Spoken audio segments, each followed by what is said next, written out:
What's going on, everybody? It is your boy Chris, man. We are here at the Work Hard, Play Harder podcast. It is Friday, November 15th, 2024. My name is Chris Drummond. I am a freelance sports reporter based out of Minnesota here. I'm also working in sales and proprietor of this podcast, Work Hard, Play Harder, where I bring individuals on to talk about their why and get to know them outside of their occupation. I got a special guest that's going to be coming on with me today. Her name is Brooklyn Andrews. She works for WMTV based out of Madison, Wisconsin. She is a reporter slash anchor for them. She's going to talk about her why of getting into journalism, and we're going to get to know her by asking her some favorite questions. So without any further ado, I introduce to you the wonderful, the talented, and the beautiful Brooklyn Andrews.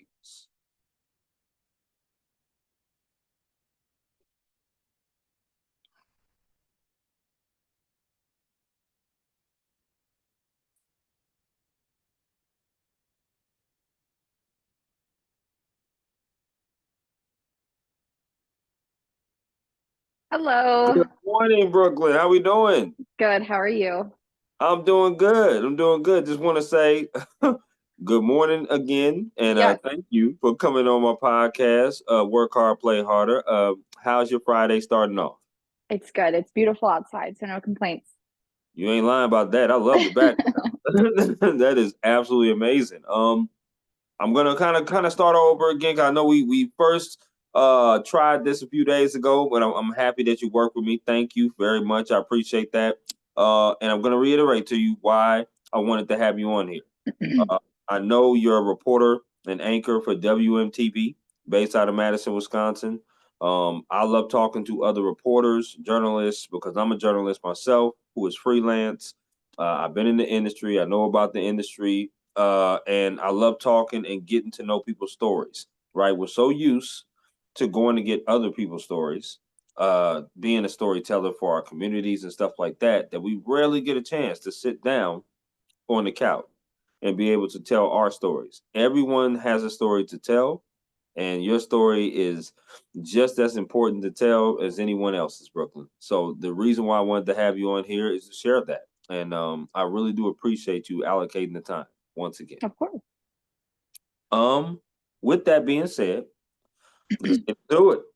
All right. Talk to me about your why, right? What is your why of doing journalism, role models, inspirations, growing up? Because I know you're from, if I'm not mistaken, the Michigan area, as we talked Yes. about it. Yeah, talk about growing up and your why of wanting to be in this journalism field. Yeah, absolutely. You have to excuse me. Yeah, so I was all throughout high school. I thought I wanted to kind of go into the medical field. I loved working with kids. I still love being around kids. So I was like, I'm going to do that. I'm going to go into that. I want to help people. And then I got thrown into a random kind of like election or electoral class, whatever they call them, in my senior year of high school. And Sure. it was television production. So we had like mock newscasts, and I really loved it. I loved being able to go out and do stories in our community. I thought it was so cool. All my other friends were in class, and I was interviewing the city mayor. So, like, it was fun. And the teacher of that class said, "Hey, have you ever given any thought into this career? I think you'd be really good at it." And I was like, Yeah, okay. And that kind of got my wheels turning. I was like, maybe I would be. So, from there, I kind of toured. I toured Michigan State, and then I toured Central Michigan University, where I ended up going. And I just kind of fell in love with it. And I'm still helping people. I'm still kind of on that track of what I wanted to do, just in a different absolutely. way. And Mhm. I'm so glad that I did, because every day is so fun. Absolutely. And if anybody had a chance to look at your reel, they can see the passion, they can see the love you have for your job. They can also see the professionalism and how good you are at it too. I mean, you're only Oh, gonna thank you. get better, but you are just amazing at doing what you do. And I really admire that about you. You mentioned it, Central Michigan University, right? That's a school that you went to. You mentioned one school, which was Michigan State University, that you toured. Other than that, were there any other schools that could have persuaded you from going to Central Michigan University? No, I was kind of just between the two of them. I know I wanted to stay close to home. And Okay. I'm a huge Michigan State fan, so that was my initial attraction to their program. And then when I kind of did the pros and cons of each one, I knew I learned better hands-on. That's just how it is. If I'm doing it, I learn great. If I'm just listening to a lecture, I'm like, eh. So Central I Michigan feel you on had, that. yeah, a 5 day long, or like a weekday live newscast at 5 p.m. every single Okay. day. Student run, student produce, student anchors. And then Michigan State had a weekly one. So, like, still hands on, but it wasn't as many reps. And I figured I wasn't going to get real world experience closer to that until I got an internship or joined the actual workforce. So, yeah, that's why I ultimately decided on it. And I loved it. It was a blast there. Absolutely. No question. I love that. I love the fact that you chose a school that would, immediately, because a lot of times with these journalism programs, you got to be an upperclassman just to be able to, get into these programs and be able to get the reps and get in front of the camera and do stuff like that. It's great that you was like, yo, I want to be in it right when I get into school as a freshman. Like, I want to be able to evolve and build and be able to get better over my years. So I love that. I want to ask you some favorite questions, Brooklyn, and you just Okay. give me the 411 based upon these favorite questions. Are you with me? Yes. All right, let's rock with it. Okay. Favorite meal you like to cook? My favorite meal that I like to cook is lamb chops. They are a labor of love, but they're so worth it. Mhm. Amazing flavor. I love cooking. That's what I do on most of my off days is cooking or finding new restaurants and stuff to eat. So yeah, I love that. Fun fact: never had lamb chops. But I'm sure they're on a bucket list, Brooklyn. They're on a there you bucket go. list, sure, no doubt. Okay. Favorite concert you've ever attended? I've never been to a concert officially, but I love country music. And when I was in high school, there was kind of like it's called B93 Birthday Bash. So it was a concert of sorts, but it wasn't just to go see one person. It was a whole lineup. But I would like to go to more. But yes, I have not really gone to any. That's okay. That's on your bucket list. Yes. Lamb chops on mine, concerts are on yours. That's totally fine. And let me know when you do go to one, how it is. You know what I mean? The experience of it. I would love to know. Okay, I'm with you on that. Favorite place you've ever traveled to? Hmm, let's see. I like there's an area in Michigan called Traverse City. It's up north. It's beautiful all year round, but especially in the summer. It's Mhm. surrounded by a ton of lakes and peninsula. It's on a peninsula, so it's beautiful. Lots of wineries, just gorgeous views, and it's a nice place to go that's kind of close to home where you don't have to travel super far or break the bank. But yeah, I think that's probably just one that I enjoy to continue traveling to year after year. Sure, absolutely. I would say mine would be Cabo San Lucas. Uh, Okay. Absolutely. No doubt. I'm huge into Hispanic culture, Mexican culture. I'm huge into that. I think the second one for me would be the Cayman Islands if I had like a close second, because I just went on a cruise and I just went there. So I'm just amazed how that Yeah. looked. Water looks so blue. It was so beautiful. No question about it. Got a chance to swim with the stingrays and the dolphins, which was That pretty was cool. so fun. Yeah, that was crazy. It was amazing. I love it. Sports question here because I'm a sports journalist. Favorite sport you like to watch on TV? Favorite sport you like to attend in person? Both of them are going to be football. I'm a huge football fan. That's my Um, girl. Okay, I'm can't with. can't beat the atmosphere of a football game in person. I don't think. I love it. I love it. No question about it. Obviously, you being from Detroit, the Detroit Lions are doing very well this season. Yes. Question. And to me, I think they're going to go to the Super Bowl. I don't want to jinx them, but they were my Super Bowl pick in the preseason, along with the Chiefs. Yes. I thought those two teams would be pretty good. All right. Well, we're hoping. I was hoping last year, so maybe it's this year. No question about it. They got a game against the Jaguars this weekend that I think they're probably going to beat up on them pretty good. Yeah. I think so. So that's what's up. Okay, I'm a huge foodie person. So favorite restaurant to eat at, because when I do pull up there, even in not just Michigan but also in Wisconsin, you can give me both places if you like. But if I pull up to Wisconsin, I definitely want to have some good places to eat other than cheese. because I know that's what they're known for. Yes. Let me know some good places to eat at. Yeah. So here in Wisconsin, I've tried a lot of places, but I still have so many I want to try. But there is a good restaurant downtown called Cento. It's great, very classy in there. Their food's amazing, reasonably priced, which is always a good option. Mhm. But yeah, delicious. I would recommend their fried artichokes as their appetizer. It comes with a little aioli, Oh, or their beef tartare is phenomenal as well. So that's okay. probably here. Michigan, there's so many places. I couldn't even pinpoint one. Oh goodness, I don't know, but you're gonna have to find a good burger spot because that's how I judge a place if I like it well enough is how good their burger is. So Hmm. Okay, you talking my language now, Brooklyn. I like that. Okay, no doubt. And obviously, if when I do pull up to Wisconsin, especially if Madison, I would definitely say hello to you and go to that spot as well. No doubt. yes, of course. Um, I want to get to your day to day. And the reason why I want to get to that is because as journalists, our day to days are never the same. We're always covering something different, something exciting. That's the reason why we take this job is because it's not a 9 to 5, 8 to 4 business like where we're doing redundant things over and over again. I know that's for me. I would hate that. I love the fact that we do different stuff and cover different things. Talk to me about how do you get ready for your day? What does your day look like? How many stories do you do a day? When do you say, okay, I'm out for the day and get a chance to go home and relax? Yeah, well, as you mentioned, every day is so different, and that's again the funnest part about this job because you never know what the day's gonna bring.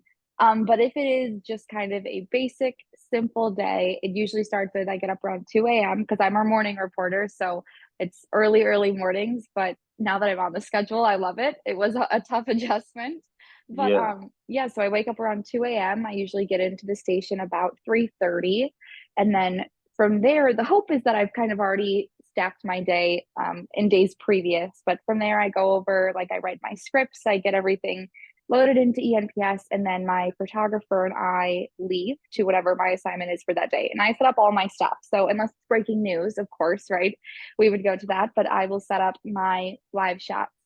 So, we get there and we are live on air from 5 a.m. to around 7:15 a.m. I hmm, have just over 20 live hits throughout those 2 hours. It's always going to include 4 interview slots where I'm talking with someone about what we're there for. And then there's going to be bumps and teases and headlines and stuff like that. So then after that's done, we do pre records with the person, the story, head back to the station. I edit it all, get it in for the 11 a.m. and the 4 p.m. shows. I beef up my web article with quotes. I attach the videos, make sure it's, ready to publish and all of that. And no then doubt. we have our morning news meeting at 9:30. And after that, I kind of go down the line, make sure my boxes are checked for the days coming, or I work on TSRs or hold shoots or something like that that are going to be airing later or in the coming months. But yeah, that is like very basic. Other days, I'm live in the 11 with whatever story it is, or so it changes as you know. But that's probably the most basic day for me. And then I'm done by like 11:30 or noon. So then I'm back here at home where I'm out doing stuff and yeah, enjoying the rest of my day. And that's listen. Obviously, the con is waking up at two some in the morning. Like, you got to discipline yourself to go to bed at like maybe 7:30, 8, maybe the latest. At most days, and then the pro is that you have the rest of your day, especially when you have an off day the next day. Oh, that's a beautiful feeling getting out of there at 11 something, 11:30 in the Yep. morning, and you off the next day or the next couple days. I love that. I definitely love that time. That was the pro for me for sure when I had that time frame. Mhm. I want to ask you about mental health and work life balance. And the reason why is a lot of our colleagues get into this industry and they also separate from this industry because of those things. You know, you hear words like burnout, overworked, underpaid. You hear a lot of those. I know I've heard them with other colleagues and they've separated. I'm sure you've heard it probably as well. Talk to me about how you keep your mental health strong in this industry through the tough days but also have that work-life balance. I mean, you seem like a wonderful person to be around. I certainly wouldn't mind hanging out with you for sure, but you also seem like you work pretty hard as well, and about your business, which you should be. So tell me about that work-life balance, but also maintaining good mental health being in this industry. Yeah, well, Chris, like you mentioned, absolutely. Burnout, mental health, underpaid, overworked, those are all things as journalists that we deal with. But I think how I approach it, one being I knew applying to jobs, I didn't want to do nightside news. That's just not my personality. That's not where I see myself. That's not how my cup's filled. I like the positive, let's start your day off on a good note because people need that. Of course, Mhm. people watch the news for weather and breaking news, but they also need something to make them smile and get them on their way. So Sure. I think for my specific position, I try really hard, and it can still be informative and newsworthy, but it can still be positive.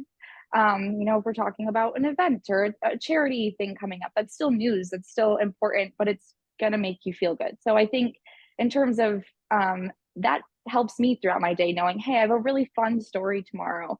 Today might have been tough with the breaking news, but that's something positive to look forward to. I think the other thing is really taking your off days and just kind of like chilling out, right? It's hard. Right. I'm the person Absolutely. that like I have, my email on my personal phone and I click on it on my off days and I respond to stuff and I know I shouldn't, but that's how I am. But there's days too where I'm like, no, it's my off day. I'm done. I need this. It's been a long week. So I think that's important. And I think it's hard, especially in this business you know, when people contact you, that's a missed opportunity. You don't want to not get back to them, but sometimes you have to for your own sake. Um, and then in terms of mental health, I think as journalists, it's really important to remember you got to be human first, right? And at the end of the day, it's hard to see other people. You show up to the scene of a crash or something, and there's people grieving. You can't just go stick your camera on your mic in their face. You got to approach them with empathy and sympathy and talk to them like a human being, like you are, and build that connection before you ask them to share their story with you because they're vulnerable at that moment and probably will be for the months to come. So I think that's something I think my station does a great job of it. And I'm sure many journalists across the world do a great job of it. But of course, there's always that situation where someone doesn't kind of seem to care. And I think that's tough on that person, on that family. So yeah, I think just remembering that you're helping them in a way, grieve if you're telling their story, that can help that family, but you have to make sure you're doing it in the right way, in a respectful way too. I love that answer. I really do. It's a question worth asking because, like I said, we deal with it as journalists, mental health, and I love how you veered off into talking about hard news stories. It's a lot of things to touch up on there before I get to the next question. The first thing I want to touch up on is you're right. It is very hard for us to separate ourselves, right? You have your email on your work on your phone, people are hitting you up. It's really hard to sometimes be like, okay, it's an off day and I'm going to treat it as an off day and I have to get my stuff, my personal stuff done. There's a reason why that I have my off days. I cannot tell you, Brooklyn, how many times combined from working in Atlanta and in Minnesota now, where I've gotten a call and I was supposed to be off, and it was like, "Can you go cover this game? Can you go cover this? Can you cover that?" And you definitely are excited that they're willing to give you a call because that means that they believe that you're a go-to person. Like they can go to you when it's in trouble. But it's like, yo, I'm human too. Like the same off days you get, I want to get too, right? At the end of the day. So it's definitely important to understand that for sure. Um, you hit something right on the head about the hard news stories, and I want to ask you about this too. How difficult was it for you starting out, even starting out doing journalism stories, of not separating yourself from the hard news? Because we know soft news stories is great, but sometimes it was so hard that I've heard from different people on my podcast to separate themselves. They would take it home with them, and they just Mhm. didn't know how to deal with it at first, especially just getting into the industry. How hard is that for you to deal with that? Yeah, I can think in of one story specifically, kind of in the first few months of me working here. And I don't need to go into the details, but it was a very Sure. tragic story. People did die, and I think it was I kind of got there during the morning and started doing my live shots like just like any other day, and I didn't really like kind of think about what I was covering. I was just doing the facts, making sure I was, saying the correct information. And there something happened where I realized like, oh my gosh, people died right here yesterday. And I just Right. like visibly went white. I felt so like weird out of like I felt so guilty, I guess, for not really realizing I was in that situation. And Sure. then my live hit was coming up and I was like panicking and I was like, okay, I still need to be. And I think something that helped me kind of like get it back together, it was like, okay, your job right now is so important. There's family members, there's community members at home watching you right now, and they want to know what happened to their loved ones. They want to know if they're safe. They want to know what the next step like. I think so when breaking news happens like that, I just kind of have to tell myself your job right now is so important. I know this is hard, but people are counting on you to make them feel better, to find that closure, and so that helps me through my live shots. And then when I get home, it's really just as simple as talking with my friends, talking with my family, Mm. maybe going shopping and just, walking around, kind of clearing my mind. And Sure. it's not kind of forgetting about what I covered, but it's making sure that I don't sit in it too, because that can be hard on someone too with all the stuff that we have to cover from day to day. Absolutely. It's just decomposing, pretty much. It's just like, trying to flush it out your system. Again, like you said, you're not trying to forget it in the back of your mind and try to brush it off like it's nothing. But as you said, it's another, we got to continue on because there's another day full of stories that we got to tell the next day. Mhm. But it's worth asking that question because sometimes um, especially people get into this industry and they see Brooklyn on TV, the wonderful, beautiful girl in front of the camera that's talking about all these stories and really being a pillar in the community. But Brooklyn, they don't know the behind the scenes of what you have to do to get yourself prepared, right? The Mhm. editing, the writing, I don't know if you have a photog or not, but if you do, maybe shooting sometimes that you might have to do. I'm not sure of that, but just all the behind the scenes stuff to prepare yourself to get ready for that and to deal with these different stories, right? Sometimes people just see the glitz and the glam in front of the camera, right? Because they only see the final product at like 5 or 6 or whatever, but they don't see what you do to prepare yourself. And that's why you definitely, all journalists that's in this position, I give them their flowers because it's not easy to do. If it was, everybody in the world would do it. So that's why I like having this platform of this podcast because it doesn't matter whether you're in broadcast or print or whatever journalism that you do, there's always more to what we do to put Mhm. out a story. And I really love that perspective, but it's also a great segue because I want to talk about advice, right? What is some advice that you would give maybe an intern that's there at WMTV, or maybe somebody that's a postgraduate that might reach out to you, or maybe somebody that's a little seasoned in age, like myself, that just may be intrigued about being in this journalism industry? I think there's a lot of different things I could say, but I think the main thing is um, get involved for sure. If you're an intern, take advantage of every opportunity. But if you're just someone maybe coming into it wanting to try it out, I think I want to go back to that. You know, remember that your job is important and you're here to help people, and you need to make sure that you're. I always tell my interviewees because you people get so nervous, before it's live. I'm like, we're just talking. Like, I've been talking to you all morning. We're just having a conversation. Like, and treat it like that. Treat it like, I've met thousands of people throughout my year here.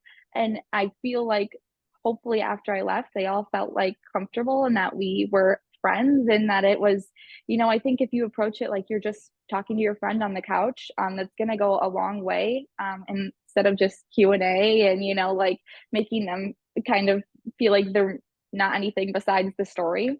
So Right. really getting to know the person that you're interviewing is going to go a long way for your final product, but it's going to go a long way for yourself too. You're going to feel better at the end of it. Feel like you build a connection with the community members that you're around. It's amazing, Brooklyn, and I tell this to my young boys and girls. I also substitute teach, by the way. So I tell them because they're intrigued sometimes of the stories that I've covered in this community.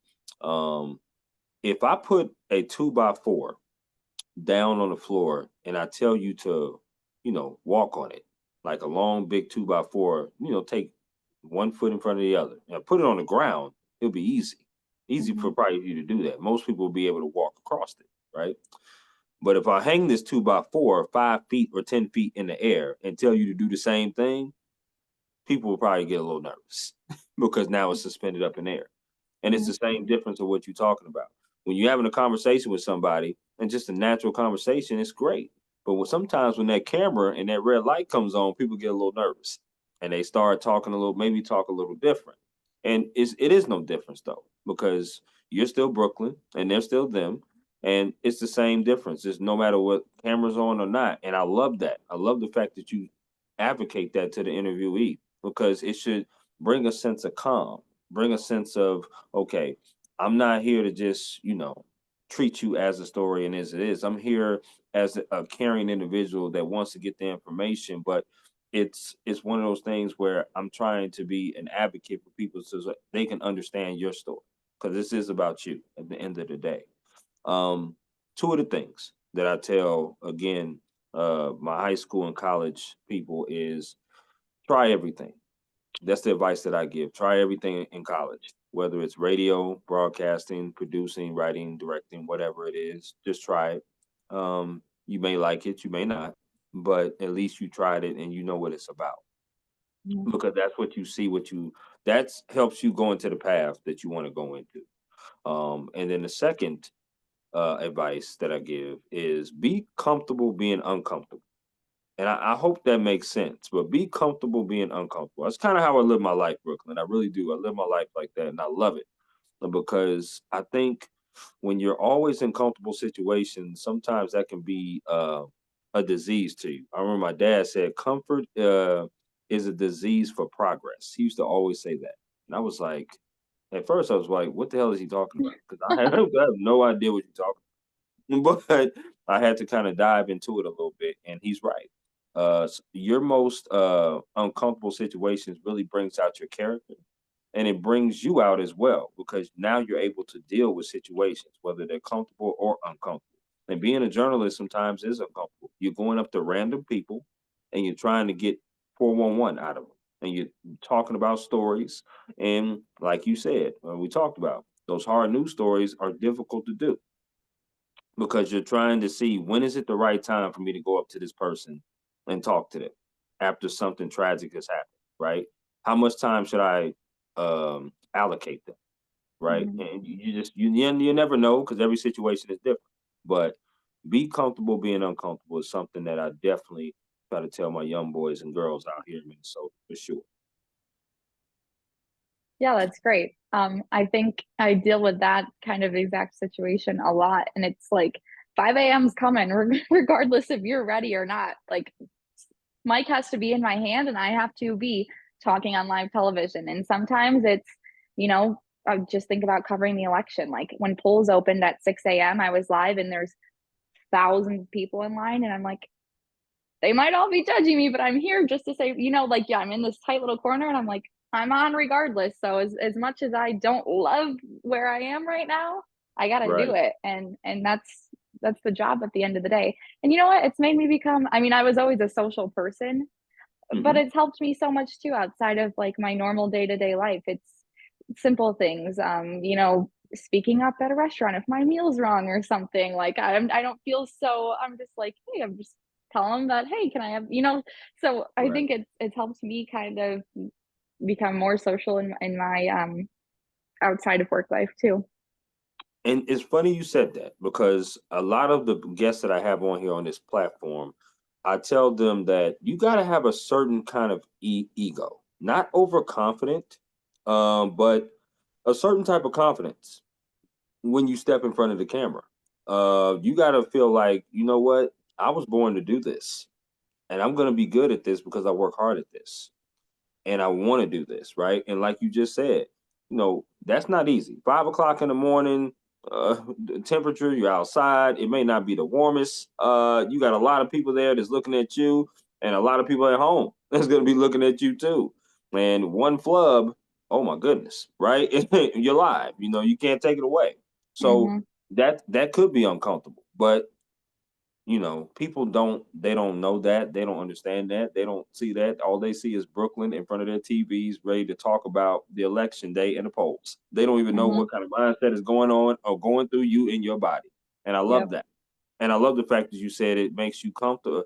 It makes you speak up now, or it makes you do different things that you probably wouldn't have done before prior to this Mm-hmm. job, which Yeah. I do as well. I love that. I love that, Brooklyn. I do. Great segue now because I want to talk about my interactive game, which is called This or That. Okay, so basically, what this game is, I throw some things at you, and you get to choose this or that. Brooklyn, are you ready? Yeah. Okay, you look ready. Okay, here we I go. think so. All right, let's rock with it. Which restaurant are you choosing out of these two? Popeyes or KFC? Popeyes. Girl, we starting off on a 100%. good foot. We starting off on a good foot, girl. You and I. I'm with you. Okay, here we go. Which flavor would you rather have on a chicken wing? Barbecue or lemon pepper? Lemon pepper. Okay. Do you like your wings wet or dry?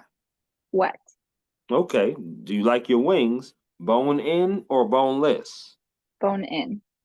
So you like to get a little messy. Yeah. Okay, That's the I'm with best you way on to do that. it.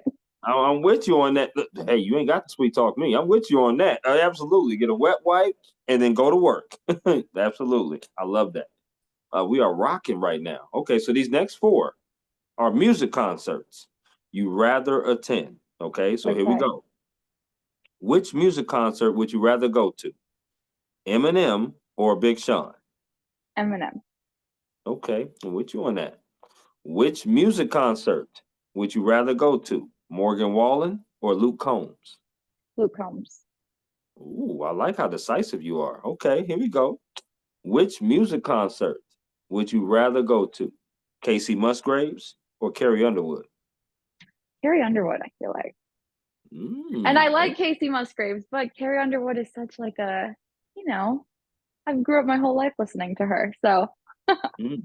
Listen, you can't go wrong with either one. They both can blow. They both are beautiful. I love them both. So I hmm no doubt about it. I'm with you on that. Which music concert would you rather go to? Lady A or Zach Brown Band? Zach Brown Band.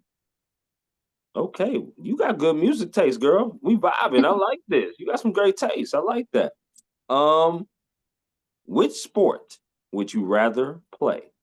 Badminton or bowling? Bowling. Are you a good bowler? I have my days, but then I also have days where I'm terrible. So, but it's Okay, so okay. fun. I love it. It is. Do you need the bumpers? No, no, no. Okay. Well, that's all I care about. You need the bumpers. I was like, this episode is over. And thank you all.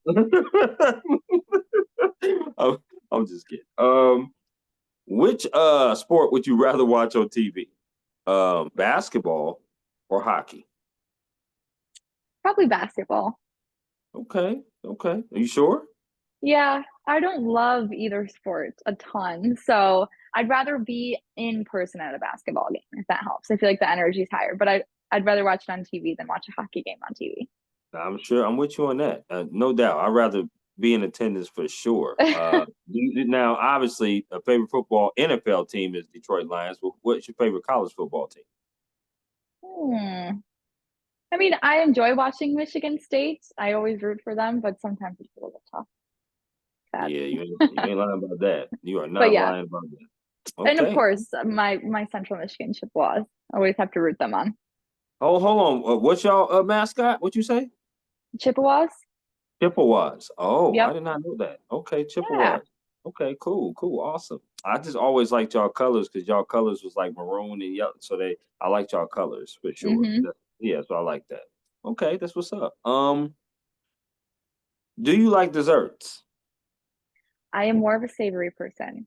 I will eat dessert, but I will always follow it up with like a salty snack afterwards. Okay, so the next one I'm gonna ask you is, do you like potato chips? Yes. Okay, so first I'm gonna do desserts, then potato chips, because they're two of the same. So Okay. here's desserts. I'm gonna throw four different desserts at you, and you have to choose one of these that you'll never eat again. Okay? Okay. So here we go. The first one is ice cream. The next one is candy. The next one is cookies. The last one is cake. Which one are you getting rid of that you'll never eat again? Candy. Damn it, Brooklyn, where you been? 'Cause we have been vibing all show. I would have picked candy too. I would have, because I'm not giving up my red velvet cake. That's just me. I'm not doing it. There I'm not gonna do it. That's too you good. go. What's your favorite ice cream? Um, I like one with like chocolate and coconuts. I don't know. I don't know the Okay, name of it. I think it's a Hudsonville flavor. I But feel it. I don't eat ice cream. So I don't know. Maybe like Oh, okay. once a summer. Got you. Yeah. Yeah, I can't eat no nuts. I can't eat any Okay. nuts for sure. Yeah, Okay. I'm allergic. That's why. So Ah, yeah. darn. Yeah, right. So it's unfortunate, but okay, I like your answer. Now let's go to the potato chips. Since you're a savory person, I'm gonna Hmm. throw four brands at you. You get to choose one of these brands that you'll never eat again. Okay. Okay. All right, here we go. First brand is Doritos. The second brand is Lay's. The third brand is Pringles. The last brand is Ruffles. Which one are you getting rid of that you won't eat again? Probably Pringles. Okay. Okay, got you. I got I you. Do don't, you have yeah. a favorite potato chip? Um, Salt and vinegar. Oh Lord, no. Is Oh, that where you lost me? yeah, that's why I lost you. It's okay. We can't have it all, Brooklyn. We can't. We can't. No. Or just like a classic, but I love French onion dip. Like plain potato chip with French onion dip is good too. Okay, so a question just came up in my mind. This is a bonus question. Do you Okay. think it's appropriate to for a friendsgiving to bring French onion dip? That's an odd question. I don't know. So here's the reason why. Here's the reason why I asked that is because had a friendsgiving last year. Hmm. So obviously, bringing over all kinds of stuff. I brought the tea and lemonade, and I also brought some rotisserie chicken. So I brought Hmm. that. People was making all kinds of stuff. Now, one of my friend's girlfriends brought French onion dip.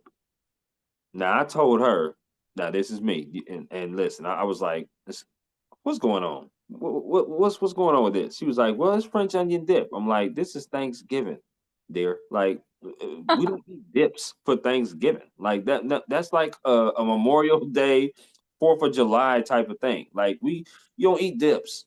She was like, well, it's homemade and it was something that was less expensive. I said, I get that.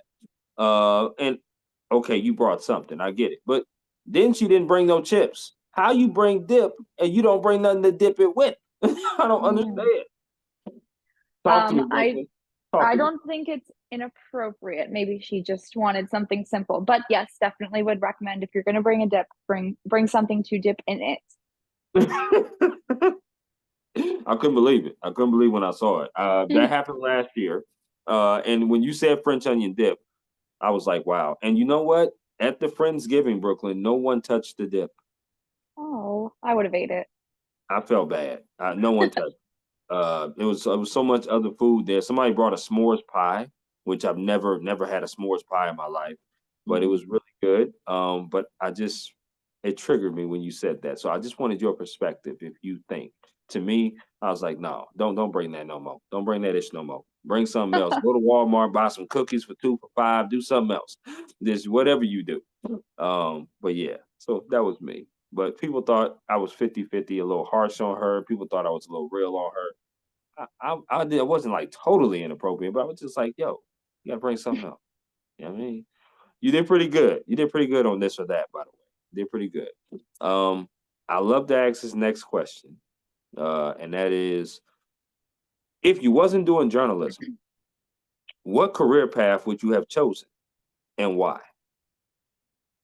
Well, as I mentioned, I thought, medical field. So maybe I would have chose that, but now that I'm in it, if I had to pick a different career, I would love to own like a small business. And I don't know what that would be, whether it be, a boutique or like a coffee shop or something along those lines. But I don't think I'd be able to. And I know you're still around people every day if you're in, the medical field, but I think just my personality now, I'm so happy with where I am.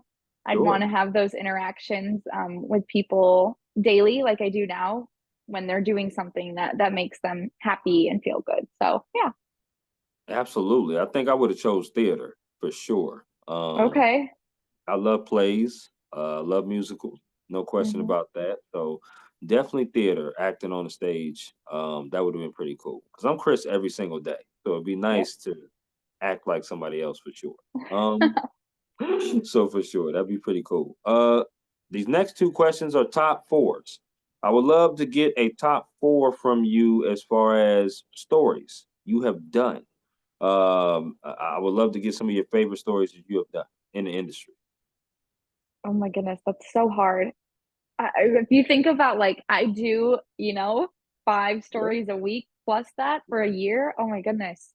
yeah. I I don't know if I could exactly pin down like all of them. However, I think one of the top four is gonna have to be any like fair. I love going to fairgrounds during the summer. There's always Mhm. so much high energy. I love meeting the kids that are in 4-H and FFA. They're so like beyond their years. They have such a work ethic. They're so great to like talk with. So I think any fair is fun to go to and a great story to do. Um, I think another one is got to do like a Olympic story. One of there's a Mm. small town around here called Belleville. They had one of the girls there. She was on the rowing team, so we went at 4 a.m., which is my normal time, but this bar was open having a watch party for her. So all of her grandmas, grandpas, aunts, uncles, cousins, they were all there. They made a big breakfast and they, had a watch party for her at 4 a.m. here in Wisconsin, of course, in Paris. Sure. It was a different time, but that was so fun. Talking with all of them, they were so proud. There was people there that had never met her, but because she is from their small town, they came and showed up to support her. So I think that was a blast.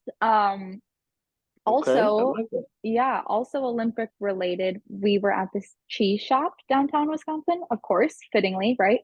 But Right. we kind of made a little like Olympic inspired charcuterie board. So there was cheese from France, there was cheese right here from Wisconsin, cheese from Germany. So it was cool, kind of like making it an Olympic story, but with such a weird angle to it. Like, hey, here's an Olympic themed charcuterie board that you can make for your family. Mm. Yeah, so that what was that? Three? Oh goodness. There's three. Yeah, that's three. Well, if you Three. got one more, give it to me.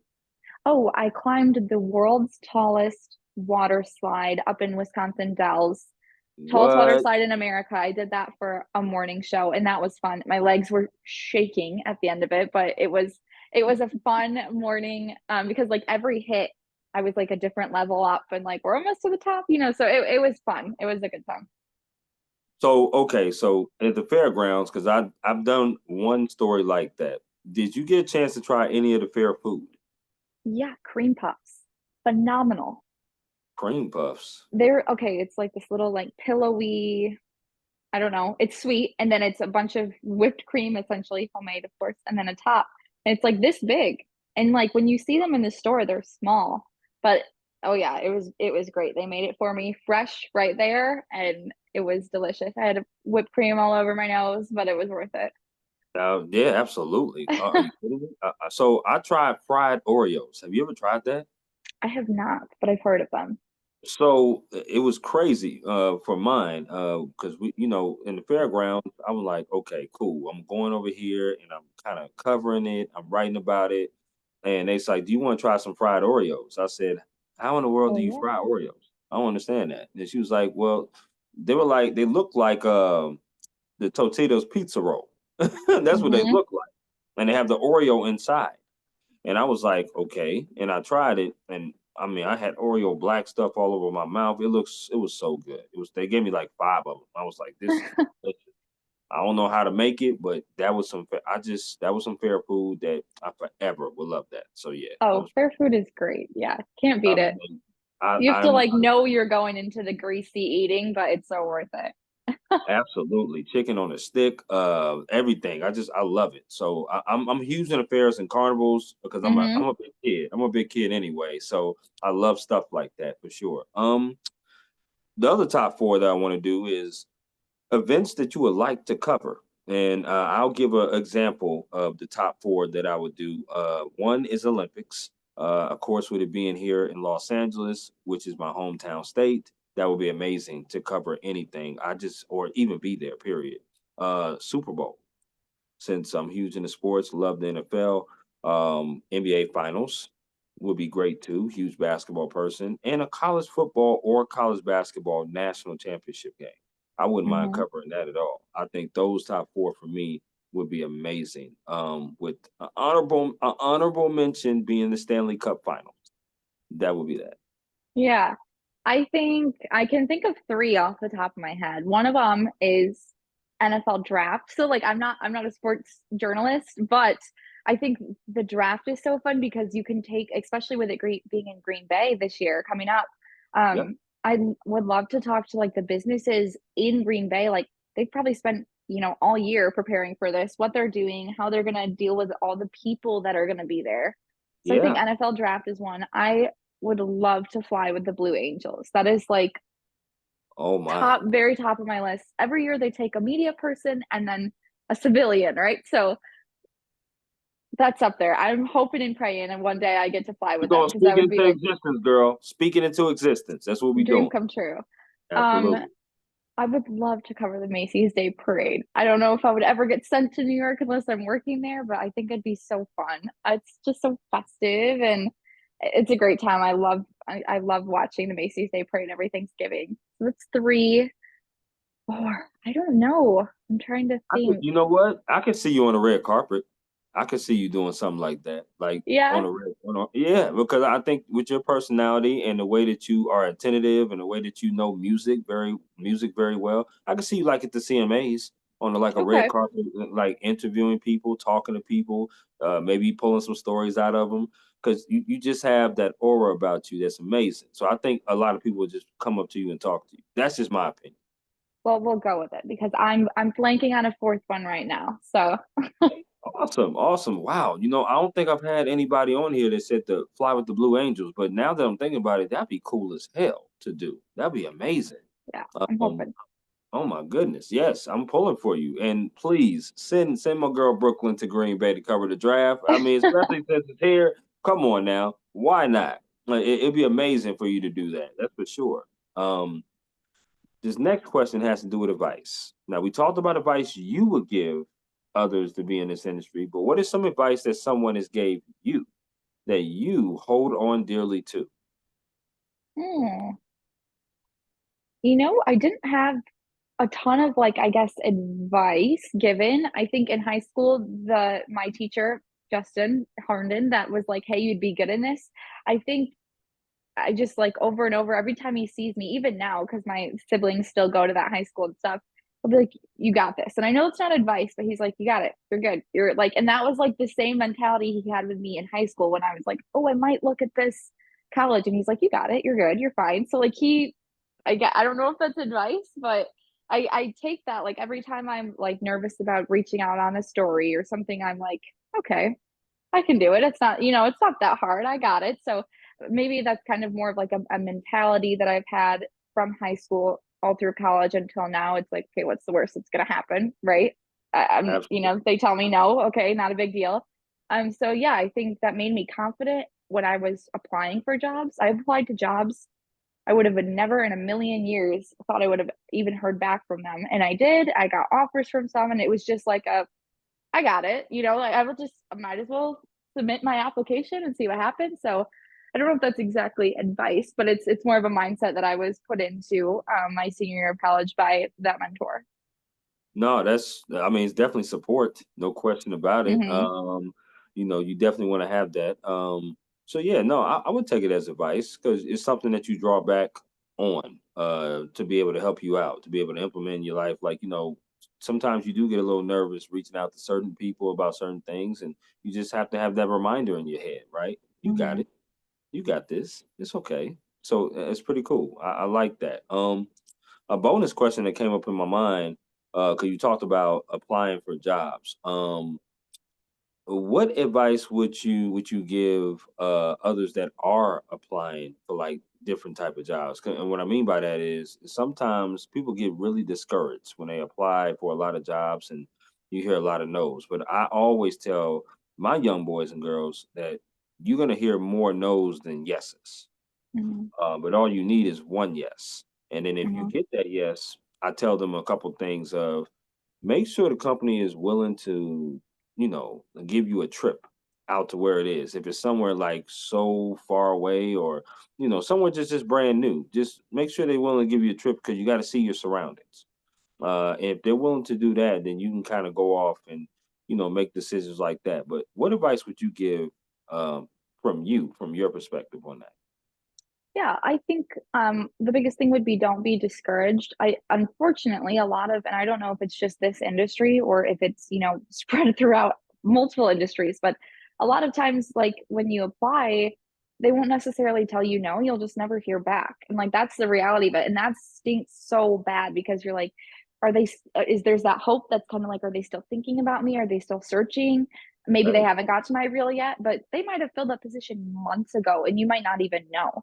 I know I applied to jobs that like I didn't hear back for from like a few weeks, and I'd call and call, and then finally got someone on the line, and she's like, "Oh, we filled that 6 months ago," and I wanted to be like, "Take it off your LinkedIn," but I'm like, it's Right, right, right. people don't follow up with stuff as much as they should. And then I think the next thing is like when I applied, I sent my application in. I immediately send a follow up email because like Yep, the application's not going to like the hiring manager's desk, right? It's going through all of this corporate crap before you.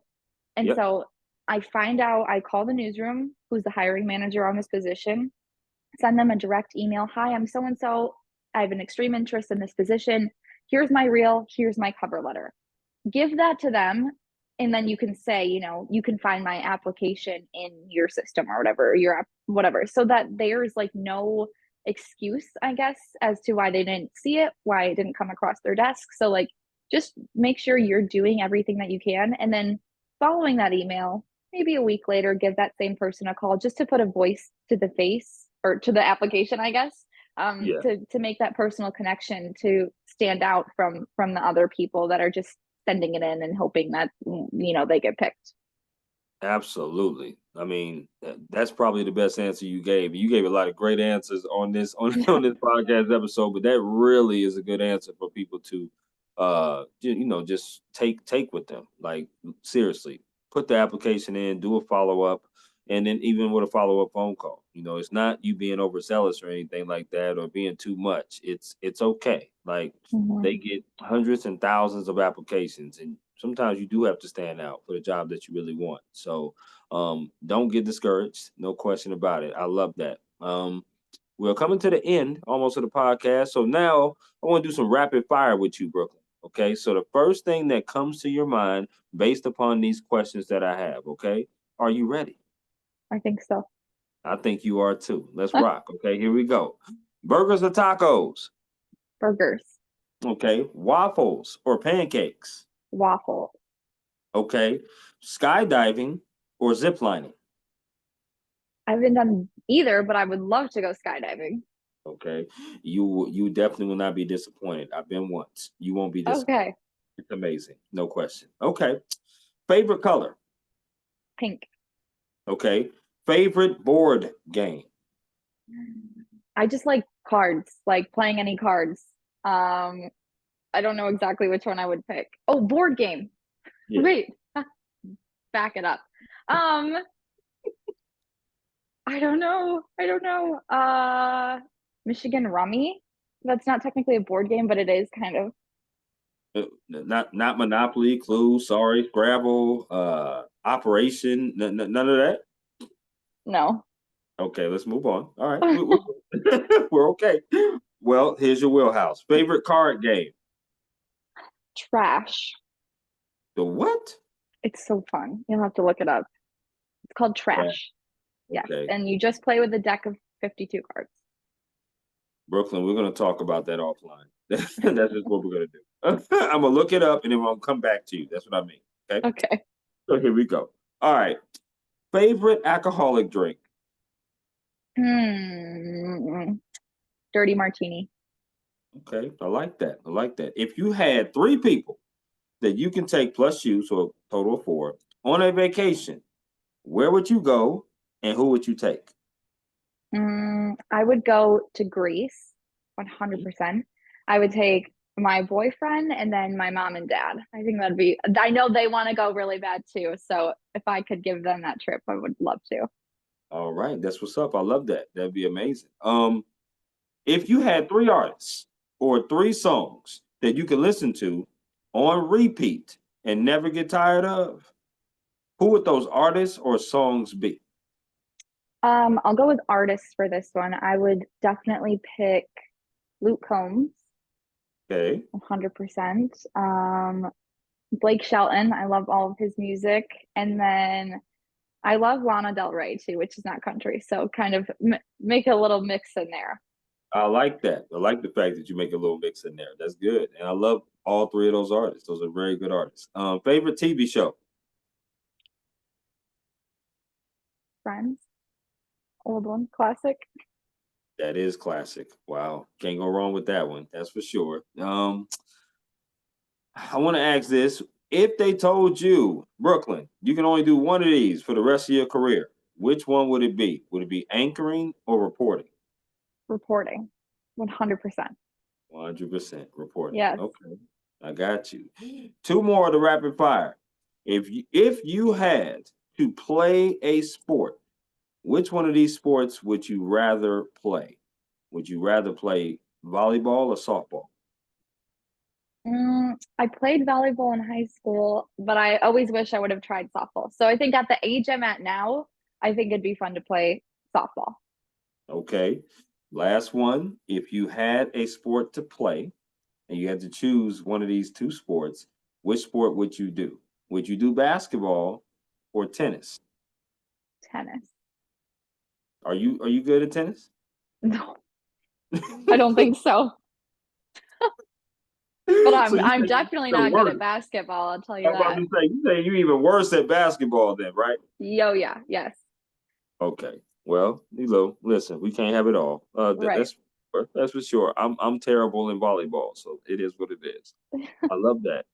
This has been a really, really dope conversation of having it with you, Brooklyn, of just talking about your beginnings in Michigan, talking about the school you went to, talking about your why of getting into the industry, some of your favorite stories, learning that you like trash. No, that's not the trash in the dumpster, but trash the game, card game, people. And just learning different things like that. It's been a pleasure. As I always do with every guest that I have on here. My last question is there anything else you would like to add about yourself, the industry, your job, or anything at all before we conclude? Um, no, I don't think so. Just besides, I'm almost a year in and I'm loving it. I'm so happy with the decision that I made I'm a big family person, so it was hard to leave my family at home. Even though it's not that far away, it was like it killed me to know I was moving here, not knowing anyone and knowing how sad they were, along with excited for me. But I think, looking back, I ultimately decided on the station because of the mentorship that I felt just through, the Zoom interviews with them. And I'm so thrilled that this is where my career started. And I'm very excited for what the future brings. Future's going to bring a lot of bright things for you. Like I said, I can't say enough positive words about you. And you just keep doing an amazing job there in Madison, Wisconsin. You and I will definitely stay in touch and be in touch. And I want you to enjoy your off day today and the rest of your weekend. Awesome. Chris, thank you so much. Thanks for taking the time to get to know me a little bit. I love it. Take care now. Bye.